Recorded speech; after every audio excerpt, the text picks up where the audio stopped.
여호와는 나의 목자시니 내게 부족함이 없으리로다.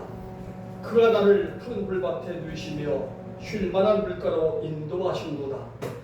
만복의 근원이 되시며 우리들의 생사화복을 주관하시는 거룩하신 하나님 아버지, 한 해 이제 절반을 보내고 10월 둘째 주일을 허락하시어서 주님의 몸된 성전으로 나와 예배케 하시니 하나님께 영광 올려드립니다. 저희들의 삶이 항상 주 안에 있기를 원합니다. 하나님께서 허락하신 풍성한 것들로 저희에게 채워주심을 우리가 은혜 가운데 있지만 우리는 늘 부족한 것 때문에 하나님 참으로 우리의 연약함을 드러낼 때가 얼마 많은지 이 시간 고백합니다. 이제 상반기를 보내고 하반기를 시작한 성공의 권수들 한 분 한 분을 붙들어 주셔서 주 안에서 감사하는 생활이 넘치게 인도하시고 주님의 몸된 교회가 더 주님 앞에 온전히 세워지는 교회가 될 수 있도록 도와주옵소서. 우리의 마음을 정결하게 해주옵소서. 모든 영광 주님께 올렸고 거룩하신 예수님의 이름으로 기원하옵나이다. 아멘. 함께 27장 찬송입니다.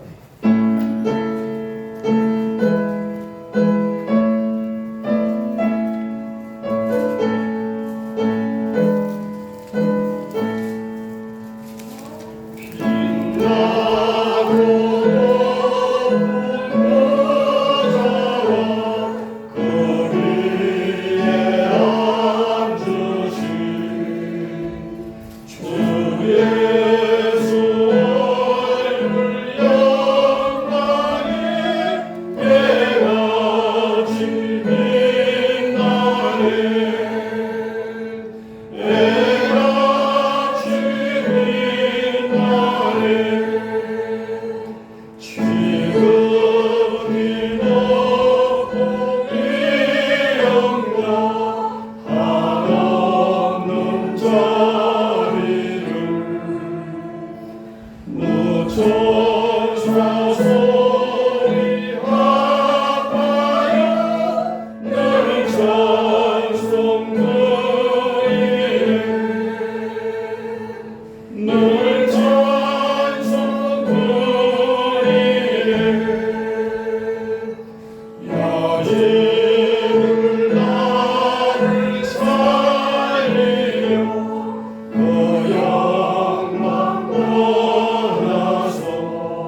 하나님과 나와 알고 모르게 지은 죄들을 주님 앞에 고백하겠습니다.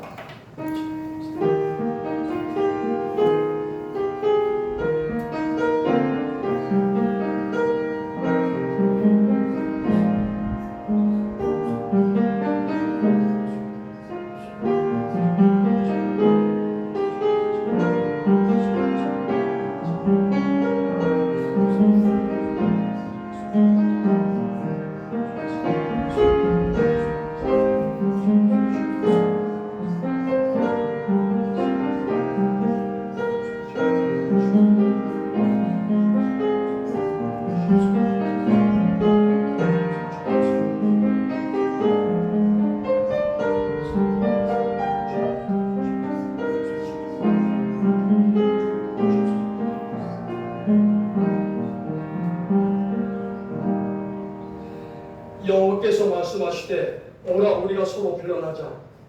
너희의 죄가 주홍 같을지라도 눈과 같이 희어질 것이요 진홍같이 붉을지라도 양털같이 희게 되리라. 아멘. 함께 사도신경을 함으로써 우리의 신앙을 하나님 아버지께 고백하겠습니다. 나는 전능하신 아버지 하나님 천지의 창조주를 믿습니다. 나는 그의 유일하신 아들 우리 주 예수 그리스도를 믿습니다. 그는 성령으로 잉태되어 동정녀 마리아에서 나시고 본디오 빌라도에게 고난을 받아 십자가에 못 박혀 죽으시고 장사된 지 사흘 만에 죽은 자 가운데서 다시 살아나셨습니다.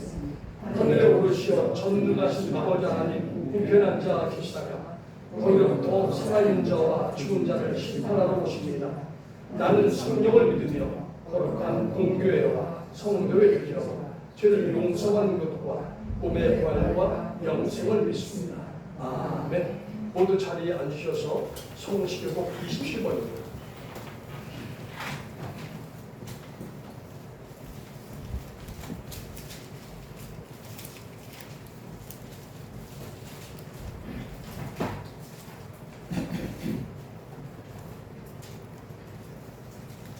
성시교독 27번 756편입니다. 하나님이여 주의 인자를 따라 내게 은혜를 베푸시며 주의 많은 긍휼을 따라 내 죄악을 지워주소서. 나의 죄악을 맑게 씻으시며 나의 죄를 깨끗이 지하소서. 물은 나는 내 죄과를 아오니 내 죄가 항상 내 앞에 있나이다. 내가 주께만 범죄하여 주의 목전에 악을 행하였사오니 주께서 말씀하시되 그러시다 하고 주께서 진노하시되 순전하시다 하리이다. 내가 죄악 중에서 출생하였으며 우리가 죄 중에서 나를 잉태하였나이다. 우슬초로 나를 정결하게 하소서. 내가 정하리이다. 나의 죄를 씻어주소서. 내가 눈보다 아니이다. 하나님이여 내 속에 정한 마음을 창조하시고 내 안에 정직한 영을 새롭게 하소서. 아멘. 찬송 309장입니다.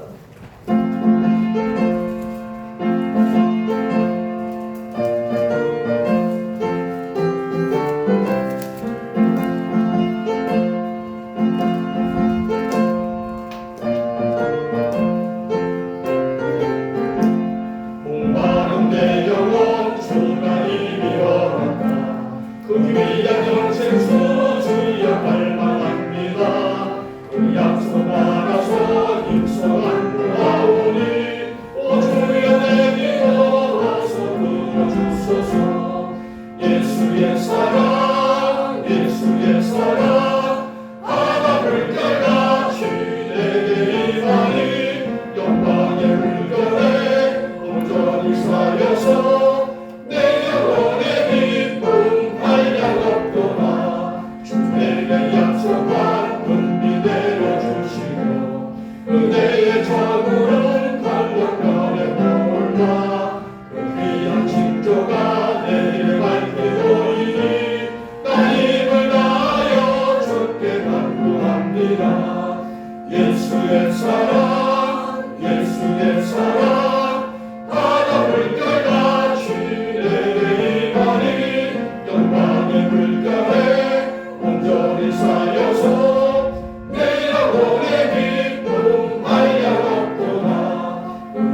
주옵소서. 내 주만 모든 죄 모두 씻어버리니 나 지금 은혜를 충만하게 받았네. 예수의 사랑 예수의 사랑 바다 물결같이 내게 임하니 영광의 물결에 온전히 쌓여서 내 영혼의 기쁨 말려갔구나.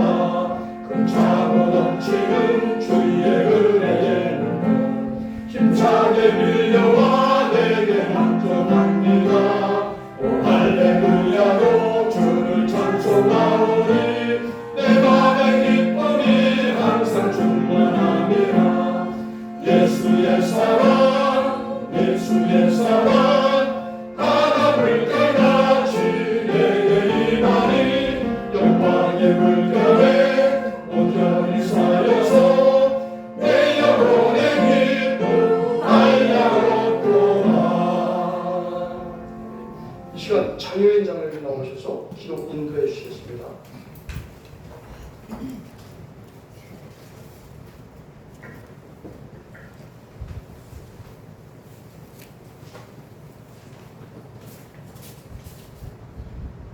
사랑과 은혜가 충만하신 하나님 아버지, 부족한 저희들 주님께서 사랑해 주시고 거룩한 성의를 허락하셔서 하나님 아버지 앞에 예배드릴 수 있게 인도하심을 감사드립니다. 하신 하나님 아버지, 지난 한 주간도 저희 잘못과 실수를 돌아봅니다. 생각과 말과 행동으로 주님의 뜻을 저버리고 이웃에게 상처를 주며 내 자신의 욕심과 욕망을 따랐던 모든 순간을 고백합니다. 저희의 연약함을 아시오니 그 크신 자비로 저희를 용서하시고 깨끗하게 하여 주시옵소서. 사랑하는 하나님 아버지, 올여름 무더위 속에서 우리 건강을 지켜주시기를 간구합니다. 이 어린이들과 노약자 그리고 야외에서 일하는 모든 이들을 보호해 주시고 모두가 시원하고 안전하게 여름을 지낼 수 있도록 도와주시옵소서. 우리 몸과 마음을 강건하게 하셔서 더위 속에서도 건강을 유지할 수 있게 도와주시옵소서. 현재 아래지역에서는 물난리로 고통받고 있는 모든 지역과 사람들을 기억하시고 홍수와 치매로 인해 집을 잃고 고통받는 이들에게 위로와 하루빨리 신속한 복구가 이루어질 수 있도록 도와주시옵소서. 우리 모두가 협력하여 이 재난을 극복할 수 있도록 인도해 주시옵소서. 하나님 아버지, 북한에 있는 교회와 신앙 공동체를 지켜주시고 그들이 믿음 안에서 강건하게 하여 주님의 복음을 전할 수 있도록 힘과 용기를 더하여 주시옵소서. 박해 속에서도 주님을 향한 마음을 지켜주시고 살아가는 모든 성도들에게 주님의 특별한 은혜와 보호를 베풀어 주시옵소서. 하나님 아버지, 지금도 끝나지 않는 전쟁 속에서 가난과 질병으로 고통받는 사람들에게 희망과 치유를 주시옵소서. 하나님 아버지, 성목교를 위해 기도드립니다. 사랑과 진리의 빛을 비추는 분들이 되게 하시고 세상 속에서 주님의 사랑을 실천하는 저희가 되게 하여 주시옵소서. 모든 성도들이 하나 되어 주님의 뜻을 이루어 나가게 하시고 교회를 통해 많은 이들이 구원과 치유를 경험할 수 있게 하여 주시기를 기도합니다. 정신적 고통과 몸과 마음이 지치고 몸도 아픈 성도를 이 시간 주님의 치유의 손길을 몸과 마음이 강건해지기를 간구합니다. 주님의 은혜로 모든 고통이 사라지고 평안과 기쁨이 가득하게 하여 주시옵소서. 오늘도 성도를 위해 기도와 사랑으로 애쓰시는 한명호 목사님과 가정의 영육간에 강건하게 건강을 허락해 주시고 영적 육체적으로 지치지 않도록 힘을 더하여 주시옵소서. 이 시간 최명수 목사님 관이에서 전하신 말씀 내 속에 거하는 주니라. 이 말씀을 전하실 때 능력을 더하여 주시옵고 듣는 저희들 주님의 사랑과 진리가 온전히 전해지고 주님을 만나는 은혜를 누리게 하여 주시옵소서. 이 모든 말씀 우리를 온전케 하시고 온전케 하시는 믿음의 주 예수 그리스도 이름으로 감사하며 기도드립니다.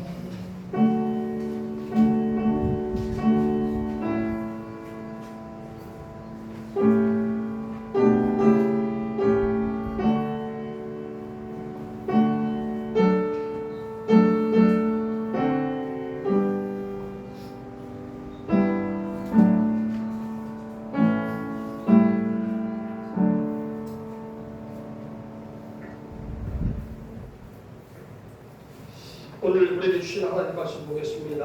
로마서 7장 13절에서 25절입니다.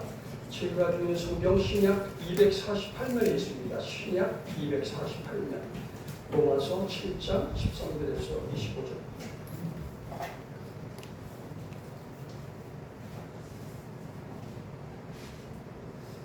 본문 말씀이 길기 때문에 교독하겠습니다. 제가 한 절, 송구린들이 한 절 보겠습니다. 그런즉 선한 것이 내게 사망이 되었느냐? 그럴 수 없느니라. 오직 죄가 죄로 드러나기 위하여 선한 그것으로 말미암아 나를 죽게 만들었으니 이는 계명으로 말미암아 죄로 심히 죄되게 하려 함이라. 우리가 율법을 실현하지 않거니와 하나님이 주께서 죄하게 되었도다. 내가 행하는 것을 내가 알지 못하노니 곧 내가 원하는 것은 행하지 아니하고 도리어 미워하는 것을 행함이라. 만일 내가 원하지 아니하는 그것을 행하면 내가 이로써 율법이 선한 것을 시인하느니 이제는 그것을 행하는 자가 내가 아니요 내 속에 거하는 죄니라. 내 뜻 내 육신의 세상 것이 거하지 아니할 줄을 아노니 원하는 내게 있으나 선을 행하는 것은 없노라. 내가 원하는 바 선은 행하지 아니하고 도리어 원하지 아니하는 바 악을 행하는도다. 만일 내가 원하지 아니하는 그것을 하면 이를 행하는 자는 내가 아니요 내 속에 거하는 죄니라. 그러므로 내가 한 법을 깨달았노니 곧 선을 행하기 원하는 나에게 악이 함께 있는 것이로다. 내 속 사람으로는 하나님의 법을 두려워하되 내 지체 속에서 한다는 법이 내 마음의 법과 싸워 내 지체 속에 있는 죄의 법으로 나를 사로잡는 것을 보노라. 오라 나는 공고한 사람이로다. 이 세상의 몸에서 너를 하려는 다 함께요. 우리 주 예수 그리스도로 말미암아 하나님께 감사하노라. 그런즉 내 자신이 마음으로는 하나님의 법을 육신으로는 죄의 법을 섬기노라. 아멘. 이 시간 장유인 장로님 나오셔서 특주해 주셨습니다. 복음성가 1집에 나와 있는 날마다 쉬는 순간마다 특주하시고요. 간주한 다음에 1절, 2절 한 이후에 3절 할 때 한번 간주 더 하겠습니다. 그죠? 숨차서 벅차서 따라오면 힘들 것 같아서 간주를 한번 하겠습니다.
장유인자로님 방송 저거 영상 찍어야죠.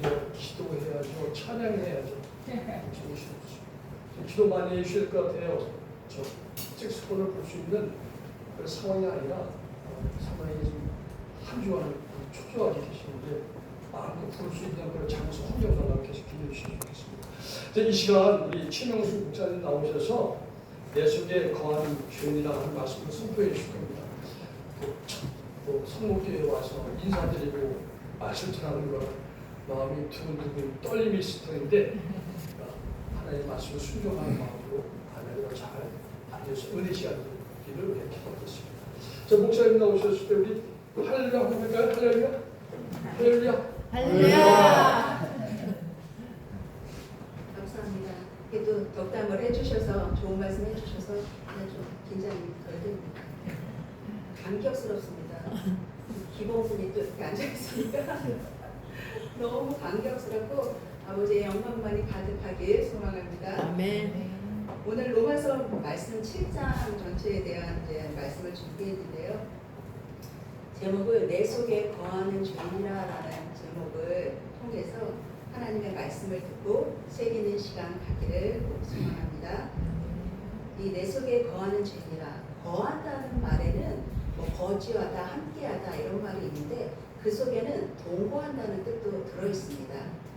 여러분들 가정에 같이 거주하는 분들이 계시죠. 그분들을 누군가한테 소개할 때 동거하는 사람입니다 라고 소개하시나요? 그렇지 않으시죠. 한 식구입니다 라고 소개합니다. 저도 마찬가지이고요. 이 동거한다는 의미는 어떤 가족과 같은 그런 가정에서 같은 공동, 혈연으로 엮여진 사이는 아닌데 공동생활하는 것을 동거한다고 말하고 있습니다. 성경에도 보면 하나님이 우리를 성전이라고 하셨습니다. 그리고 당시 유대인들의 개념에서도 그들의 집은 성전이었습니다. 왜냐하면 성전 중심으로 유대인들은 생활을 했기 때문입니다. 예수님도 내 집은 기도하는 집이라고 말씀하셨습니다. 이렇듯 성경 전체에서 이 집이라는 말이 많이 나옵니다. 그런데 하나님이 이 집이라는 말씀을 하신 것은 우리 눈에 보이는 그런 주거 형태를 말하지 않는 것을 여러분도 잘 알고 계실 것입니다. 오늘 7장 읽지는 않았는데요. 제가 7장 전체에 대한 말씀인데 7장 4절에 보면 그리스도의 몸으로 말미암아 율법에 대하여 우리는 죽임을 당하였다고 말합니다. 그렇다면 우리가 여기서 생각해 봐야 하는 것은 그럼 율법의 기능은 무엇일까요? 여러분들이 잘 알고 계실 것입니다. 기록된 말씀에서 율법은 죄를 드러나게 한다고 말하고 있습니다. 율법은 모세 때 들어왔죠.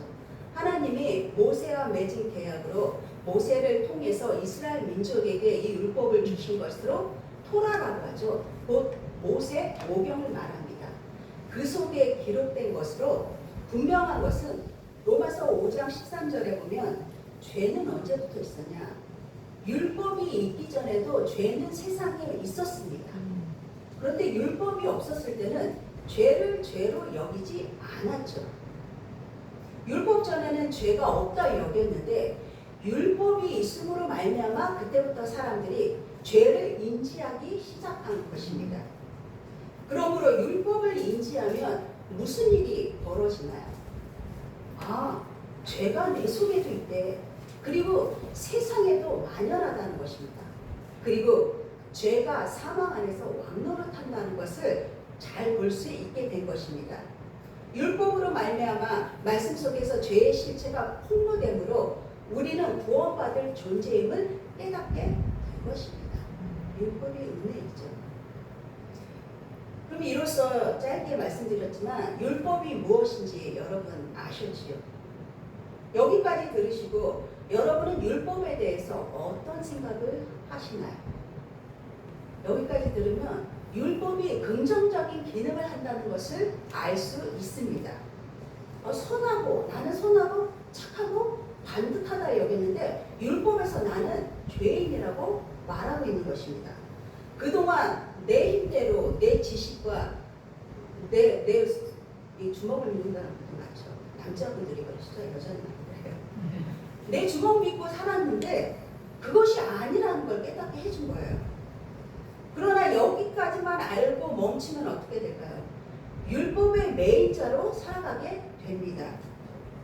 율법에 이 긍정적인 부분이 있고 우리가 전혀 몰랐던 부분을 율법을 통해서 깨닫게 해줄지언정 율법은 죄의 문제를 해결할 수가 없다는 것입니다. 절대 그럴 수 없습니다. 왜요?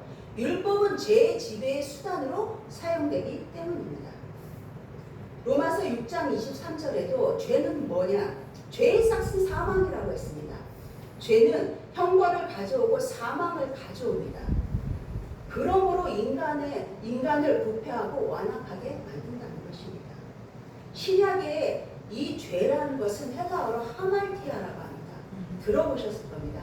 관역을 벗어난다는 뜻입니다. 이 말의 의미는 이 하나님의 의도에서 벗어나 하나님의 권위를 부정하고 불순종, 불의의 길을 걷는 인간의 행위를 말하는 것입니다. 관역을 벗어난 하살, 아무 쓸모없죠.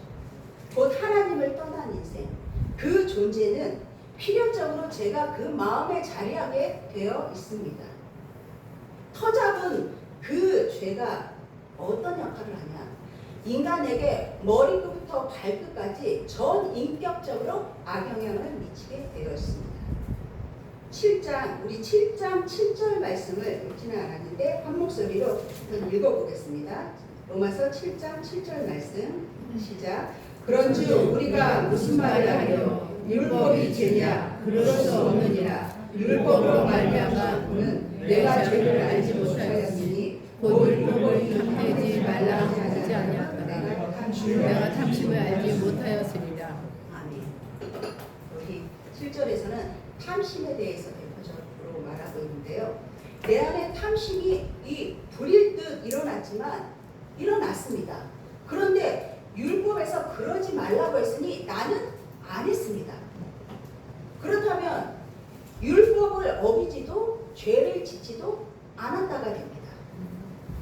그런데 율법은 탐내는 것 그 자체가 죄라고 지금 말하고 있습니다. 율법을 범했다고 말합니다. 누구의 물건을 훔쳐오고 분명히 내 것이 아닌데 저것은 내 거야 하고 주장하는 것은 누가 봐도 당연히 범법한 행위가 됩니다. 그러나 성경은 탐내는 그 자체, 물건을 가져와야만 그것이 죄라는 것이 아니라 탐내는 그 자체가 율법을 범했다고 얘기하고 있습니다. 우리의 입으로 나는 저거 탐나, 훔칠 거야 이렇게 말하지 않아도 마음의 그 품은 탐심을 율법이 또 성경이 그것이 죄라고 말하는 것입니다. 갈라디아서 5장 7절에 육체의 소욕은 성령을 거스리고 성령이 바라시는 것은 육체를 거스릅니다. 그럼 무슨 현상이 일어날까요? 둘은 적대 관계가 됩니다. 정반대 등을 맞대고 있는 거죠. 합칠래야 합칠 수 없는. 그래서 우리는 여러분은 자기가 원하는 일을 할 수 없다고 말합니다. 이렇듯 내 안의 내부적인 죄, 곧 내 속에 이 죄를 품은 나, 그 죄는 필연적으로 어디로 드러나게 될까요? 밖으로 드러나게 돼 있습니다. 외부적으로 드러나죠. 그럼 외부적으로 드러났다고 해서 그게 그냥 소멸될까요? 그렇지 않습니다. 그 죄는 다시 내 안에 있는 죄를 더 부풀고 커지게 만든다는 것입니다. 비단 우리 안에 이 7장 7절의 탐심에 대해 얘기했지만 우리 안에 품은 그 죄가 어찌 탐심뿐이겠습니까? 그런데 이 죄를 우리로서는 어떻게 할 수도 없고 어떻게 애써서 힘써서 해보려고 해봐야 내 속에 거하는, 내 속에 동거하는 죄와 더 친밀해지고 더 친해지고 깊어질 수밖에 없습니다. 그 관계는 어떤 형태로 자리하느냐? 사망의 종노릇하는 관계로 자리하게 되어 있습니다. 이것이 죄의 유혹에 넘어간 우리의 모습입니다. 우리는 감추고 덮어두려고 하려고 할수록 성경에서 말씀 속에서 낱낱이 드러내고 있습니다. 그렇기 때문에 우리는 말씀 앞에 날마다 나를 세워야만 우리의 진정한 본 모습이 그대로 드러난다는 것입니다. 드러나야 합니다. 11절의 말씀을 7장 11절 말씀을 함께 읽어보겠습니다. 시작. 죄가 기회를 타서 계명으로 말미암아 나를 속이고 그것으로 나를 죽였느니라. 11절에 등장하는 나는 누구일까요? 나는 괜찮아.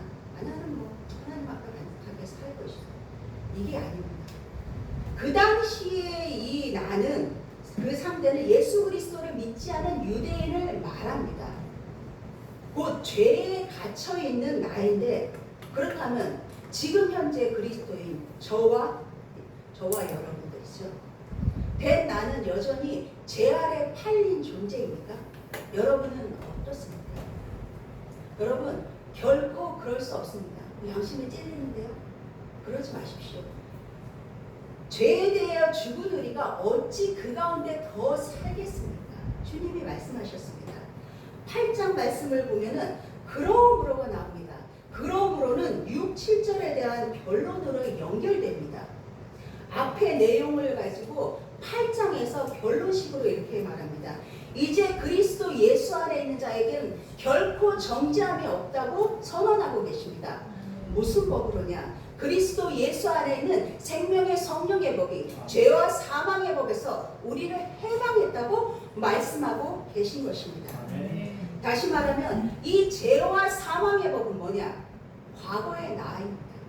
죄 아래 팔렸던 나, 옛 본성, 세상의 가치와 이치를 열심히 쫓았던 바로 나입니다. 우리 안에 남아있는 이 과거의 부분을 말하는 것으로 율법과 자기에 매여있는 상태의 나였습니다. 과거에. 그러나 이제 생명의 성령의 법 안에서 완전히 다른 상태의 존재, 다른 상태의 나가 되었다는 것입니다. 역순으로 읽어보시면 하나님의 뜻이 더 정확하게 드러납니다. 하나님께서 육신 안에 갇혀있는, 육신 안에 있는 죄를 심판하셨습니다. 그래서 우리는 죄의 지배로부터 해방되었습니다. 그러므로 이제 저와 여러분은 정죄받지 않는다는 것입니다. 이것을 믿습니까? 그래서 예수님은 율법을 폐하러 온 것이 아니라 완전하게 완성하러 오셨다고 하신 것입니다. 옛 율법에 매여있던 자가 예수 그리스도와 함께 십자가에 죽으면 새로운 나, 그 생명의 성령의 법 안에 있는 나가 부활하는 것입니다.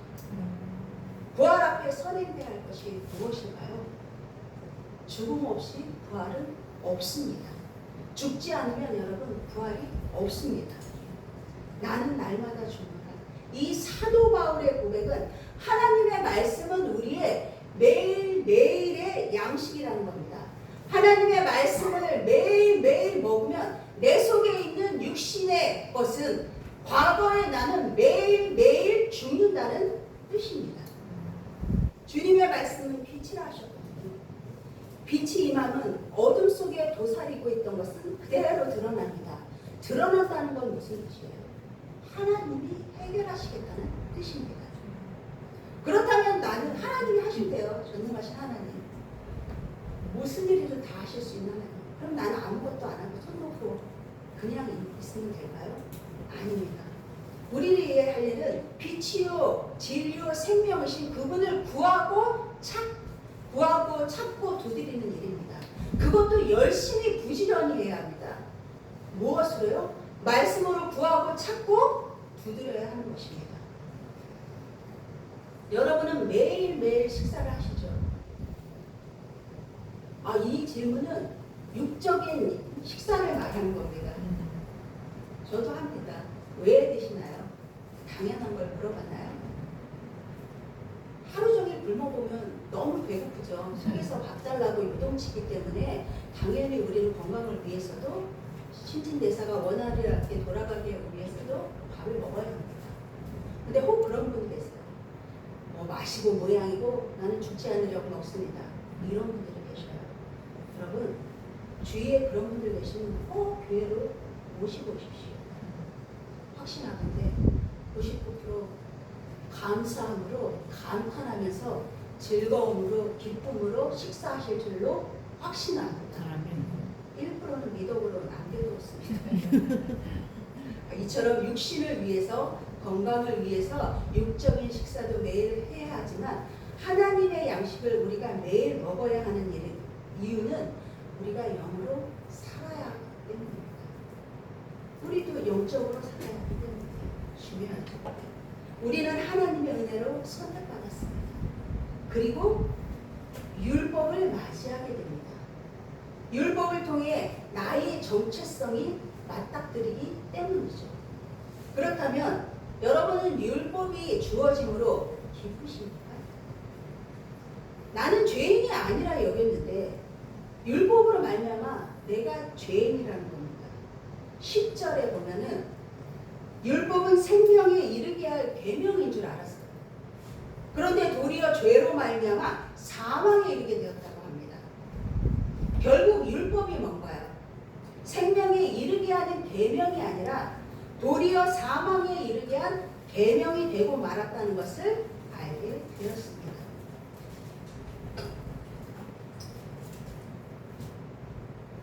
그럼 이 시점에 율법을 원망해도 되지 않을까요? 그런 마음도 있습니다. 율법이 없을 땐 편했어요. 내 마음대로 할 수 있었는데 이 율법이 주어지고 너무 불편하고 하나님 무슨 족쇄도 아니고 율법 탓하고 싶지 않나요? 그렇지만 율법에 우리 속에 있는 탐심을 정죄했다고 해서 여러분 율법이 죄가 아닙니다. 율법이 죄일 수 없습니다. 그리고 탐심이 죄라 여기시죠. 탐심이 죄로 정죄받았다고 해서 탐심이 죄가 아닙니다. 이게 무슨 말일까요? 우리 16, 17절을 함께 읽겠습니다. 만일 내가 원하지 아니하는 그것을 행하면 내가 이로써 율법이 선한 것을 시인하노니 이제는 그것을 행하는 자가 내게 아니요 내 속에 거하는 죄니라. 이 말씀에서 알 수 있는 것은 16절에 율법은 선한 것이다. 17절에도 뭐라고 하죠? 탐심을 행하는 자는 내가 아니라는 겁니다. 그것을 행하는 자는 내 속에 있는 죄라는 겁니다. 여기까지 들으시면 갸우뚱 헷갈립니다. 왜일까요? 이런 문제가 드러납니다. 그러면 그것을 행하는 자가 나냐? 내 속에 있는 죄냐? 이 문제가 드러나죠. 그렇지 않으면 이 탐심이란 그냥 어디서 온 게 아니라 우리 안에 그냥 본능적으로 자연적으로 자리하고 있는 것이냐. 그렇게 되면 탐심을 꼭 죄라고 인정할 이유도 없고 정죄할 이유도 없다가 됩니다. 탐심을 이 본능적 기본 인간 요소로 누구나 그런 마음 조금씩 있잖아요. 하나님도 그 정도는 혹시 이러지는 않으세요? 그렇게 생각한다면 여기서 말씀을 전하고 신앙 문제와 연결시킬 필요가 하듯 없습니다. 전혀 없습니다. 그러므로 중요한 것은 내 속에 그 탐심과 한식구되어 있다는 것을 인정하느냐 못하느냐의 문제입니다. 이 문제가 중요한 것은 그것을 인정하느냐 못하느냐에 따라서 내 속에 그리스도께서 거하셔야 할 이유가 있고 없고가 성립하기 때문입니다. 내 속에 죄가 거하고 있다는 사실을 인정함으로써 내 속에 그리스도께서 거하셔야 할 필요성이 생기게 됩니다. 분명한 것은 죄는 어떤 형태로든 한식구든 동거인이든 스쳐가든 반드시 진멸해야 할 대상입니다. 그러므로 내가 내 의지로 내 노력으로 구원을 얻으려 하지 않고 만일 반대로 그렇게 할수록 내 속에 있는 죄는 더 극성을 부릴 테니까요. 이런 노력을 하지 않으면 그리스도를 영접하여 그분을 내 안에 모셔서 그분으로 하여금 나의 구원을 이루게 할 것이기 때문입니다. 여러분, 구원이란 24절에 이 사망의 몸에서 건진받는 것입니다. 이 사망의 몸을 인정하지 않고 그 상황, 그 상태에 처해보지 않는 사람에게 구원이란 정말 한낱 쓸데없는 단어이죠. 단어에 불과하죠. 그리고 종교인들의 그냥 입에 오르내릴 뿐인 입 밖에 달린 그런 용어에 불과할 뿐입니다. 내가 알아야 할 것은 이 몸, 즉 이 사망의 몸은 멸망해야 되고 멸망할 수밖에 없고 갱생할 수 없는 몸입니다. 그것을 인지하시기 바랍니다. 그 몸은 왜요? 몸은 움직일수록 죄만 쌓는 몸이거든요. 그렇다고 하느니 몸은 놔두고 어떻게 내 속에 있는 죄만 쏙 뽑아주시면 아니 될까요? 그럴 수 있을까요? 그럴 수 없습니다. 왜냐하면 몸까지도 죄의 몸이요 몸 안에 죄이기 때문입니다. 내 속에 있는 옛날 나 율법에 내어집니다. 중요한 것은 그 몸속에 나아가 어떻게 구원받느냐 하는 것입니다. 이 사망의 몸에서 나를 누가 건져내줄까입니다. 그러므로 구원을 받아야 할 주체는 나이지 이 사망의 몸이 아님을 확실히 알아야 할 것입니다. 많은 사람들, 일반적 기독교 신자들이 지금 이 상태, 그냥 이 사망의 몸을 그냥 놔둔 상태에서 구원을 바라고 있다는 것입니다. 다시 말하자면 이 사망의 몸, 죄 안에 갇혀있는 이 상태 안에 있는 나가 그 사망의 몸과 함께 몸 안에 있는 내가 함께 그대로 가기를 원해요. 구원받고 그 몸 그대로 부활하고 천국도 가고 영생하기를 바라고 있다는 것입니다. 로마서 8장 10절에 또 그리스도께서 너희 안에 계시면 몸은 죄로 말미암아 죽은 것이니 영은 의로 말미암아 살아있는 것이라고 하셨습니다. 죽음 없이 여러분 부활은 없습니다. 여러분 누구든지 자기 목숨을 구원하고자 하면 잃을 것이라고 했습니다. 누구든지 나와 복음을 위하여 자기 목숨을 잃으면 구원받는다고 말씀하셨습니다. 자기 목숨, 즉 이 사망의 몸, 다시 말해서 내 속에 거하는 죄를 그대로 가지고 그 목숨이 구원하기를 바라신다면 그런 분은 없으시겠죠. 그 목숨과 함께 자기까지 잃어버리죠. 그 목숨을 잃어버릴 각오를 하신다면 그 목숨과 함께 자기 자신도 구원을 얻을 것입니다. 구원이란 결국 무엇인가요? 자기 포기로부터 출발합니다. 노아는 세상을 포기했고 모세가 왕권을 포기했고 아브라함은 고향을 포기했습니다.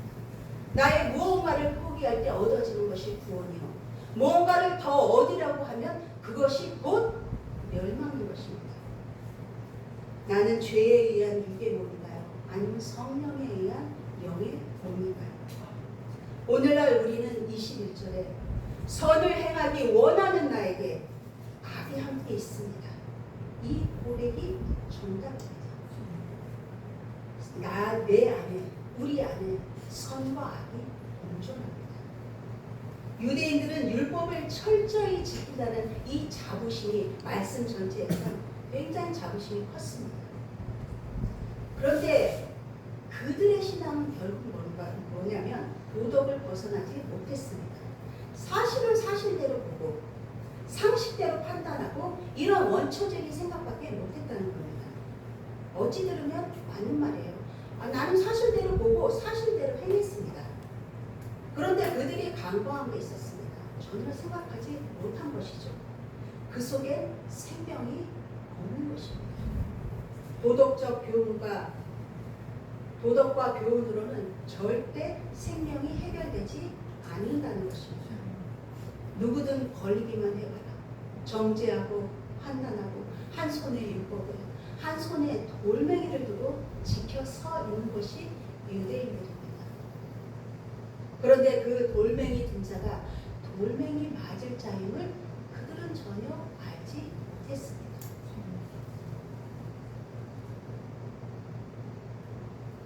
대표적인 사건이 예수 앞에 나온 가늠한 여인의 사건입니다.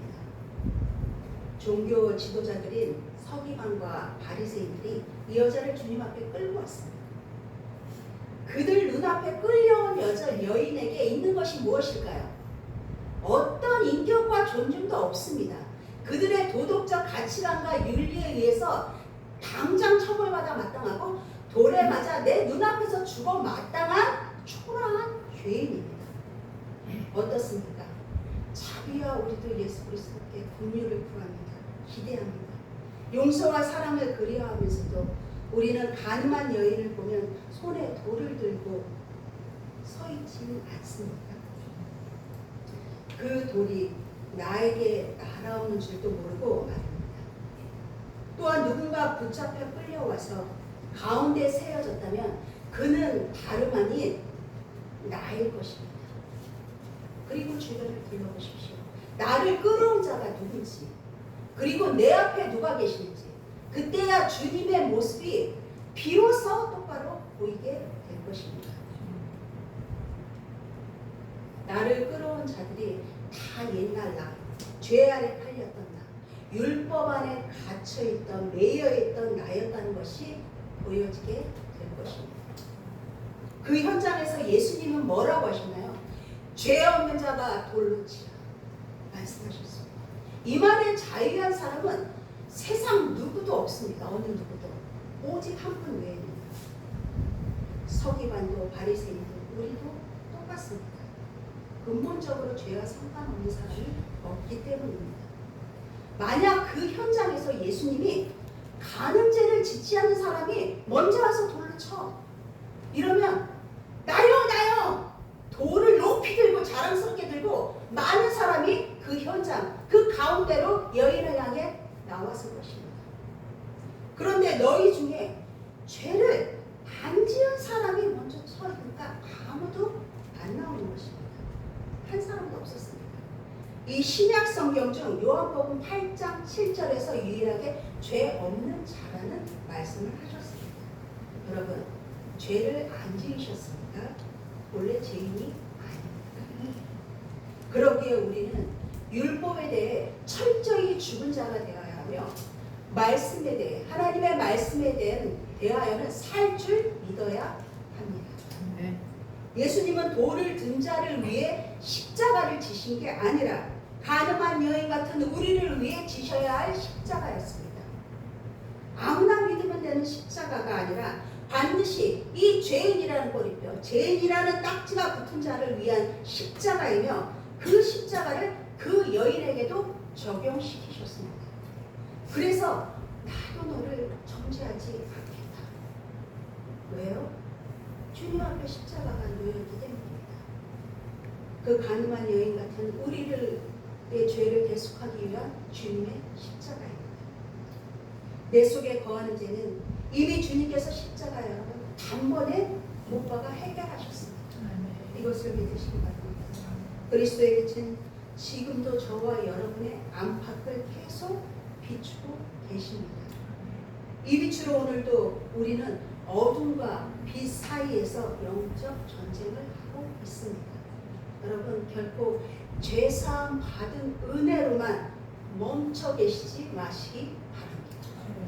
우리 25절을 함께 읽겠습니다. 내 자신이 마음으로는 하나님의 법을 육신으로는 죄의 법을 섬기는 죄가 간략하겠군요. 내 자신이 마음으로는 하나님의 법을 육신으로는 죄의 법을 섬기는 나의 치열한 전쟁입니다. 그러나 어둠이 여러분 다시죠.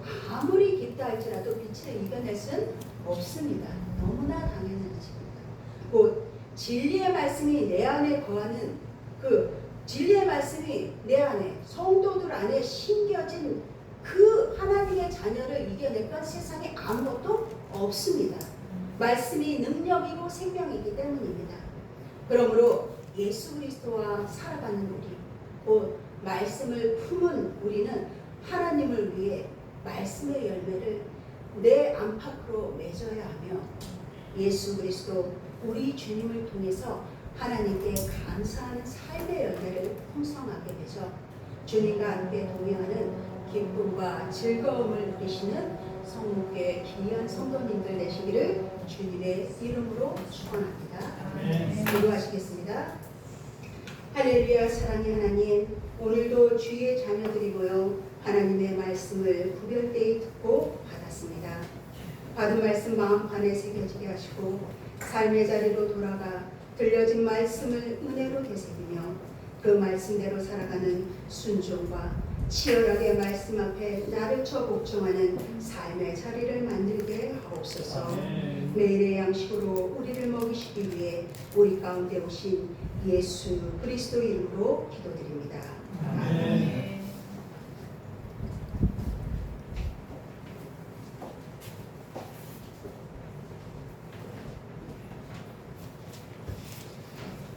오늘 귀한 말씀, 은혜로운 말씀 주신 최명수 목사님께 감사의 박수 드립니다. 앞으로도 계속 좋은 말씀 많이 주십시오.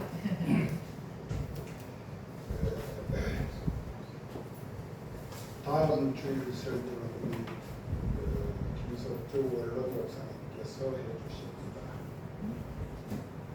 오늘 우리 심장부님이 감기가 심해서 나오셨어요. 지금 딱 감기 걸리기 좋습니다. 너무 후덥지근해서 주무실 때 또 낮에 에어컨을 많이 틀어놓으면 감기가 걸립니다. 몸 조심해서 건강 관리 잘 해주시고 부탁드립니다. 지난주에 제가 광고를 드렸는데요. 영광교회 권사님 남편이 많이 괜찮다고 광고했죠. 그런데 주일 지나고 월요일 새벽 4시 47분에 전화가 왔어요. 저는 주일날 핸드폰이 소리를 죽여놨다가 그 다음날 죽여놨나 봐. 안 놀래놨어. 집사람 핸드폰으로 전화 와서 빨리 목사님 임종예배 드려달라.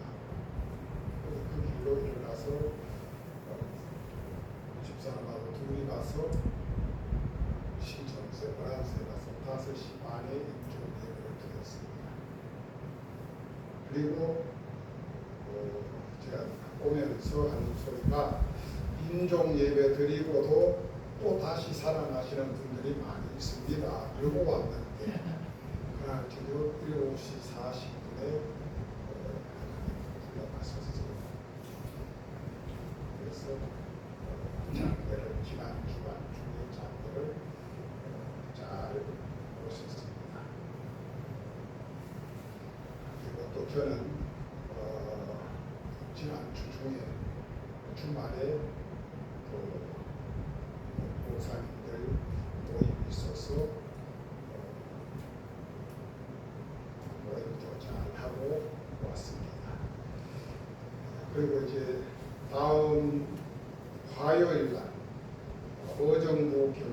대학교에서 이북 5개 노회 체육대회가 있습니다. 우리 노회는 평국노회입니다. 이북에 그렇죠. 이북 노회가 5개가 있는데 우리 노회가 그 중에 한 개입니다. 그래서 체육대회가 있는데 체육대회에 오실 수 있는 분들 경민대학에 오셔서 같이 해주시면 좋겠습니다. 우리 다 같이 213장 찬양 1절 5절 찬양하며 준비된 예물을 드리도록 하겠습니다.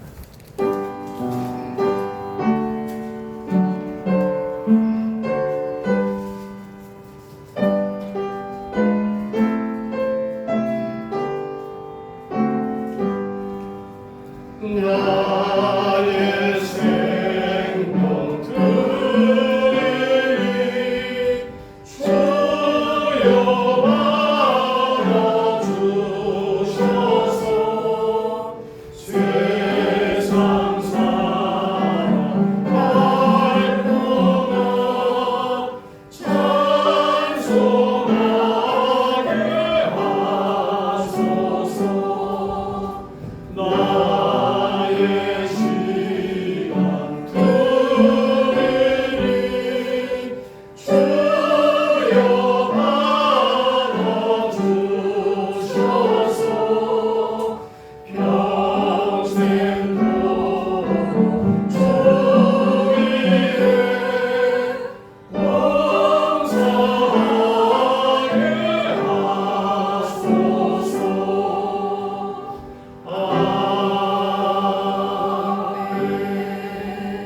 하소서. 하나님, 날씨가 많이 덥습니다. 또한 장마도 지속됩니다. 하나님께서 저희들을 불꽃 같은 눈동자로 지켜 보호해 주시옵소서. 장마와 폭우와 더위로 하나님 너무나도 많은 고생을 하는 백성들이 있습니다. 주님, 저들을 위로하여 주시고 품어 안아 주시옵소서. 아직도 여름이 많이 남았습니다. 이 여름 잘 승리로 믿음으로 승리할 수 있도록 주님 도와주시옵소서. 날마다 우리는 주님으로 인하여 감사하며 주님으로 인하여 행복하게 살아갈 수 있도록 주님 저희들을 불꽃 같은 눈동자로 지키시고 보호해 주시옵소서. 아멘. 감사드리며 우리 주님 예수 그리스도 이름으로 기도드리옵나이다. 아멘. 다 같이 일어나서서 20장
지금은 우리 주 예수 그리스도의 은혜와 하나님의 크고 놀라운 사랑과 성령님의 내주 교통 위로 충만하신 은혜가 죄를 이기고 날마다 나는 죽고 예수 그리스도가 내 안에서 살기를 소망하며 나아가는 손목의 모든 권속들 머리 위에와 저들의 가정과 자녀들과 삶과 일터 위에와 특별히 이 나라 대한민국 위에 또 저 북녘 동포들 위에 이제로부터 영원히 함께 하시기를 축원하옵나이다.